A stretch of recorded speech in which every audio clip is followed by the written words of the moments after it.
वज़ीर-ए-आज़म शहबाज शरीफ का NDMA का दौरा, बारिशों से मुश्किलात पर काबू पाने के लिए मरबूत कोशिशों की हिदायत, हर मुमकिन मदद फराहम करने की भी यकीन दहानी।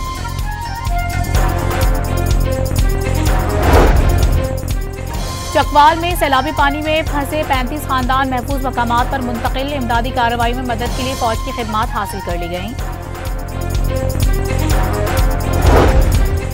साहिवाल के नवाही इलाके 59 GD में शदीद बारिशों से नहर का बंद टूट गया, कई एकड़ पर खड़ी फसलें ज़ेरे आब आ गईं।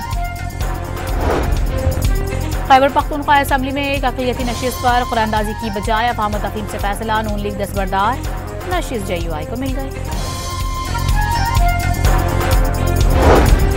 पंजाब असम्बली अरकान की मअतली पर हुकूमत और अपोजिशन के दरमियान मुज़ाकरात कामयाब, नाज़िब अल्फाज का इस्तेमाल न करने पर इत्तेफाक। और मुजफ्फरगढ़ में कौमी असम्बली की नशिस्त 175 पर ज़िमनी इलेक्शन 25 जुलाई को होगा। नशिस्त जमशेद दस्ती के नाअहल करार दिए जाने पर खाली हुई थी।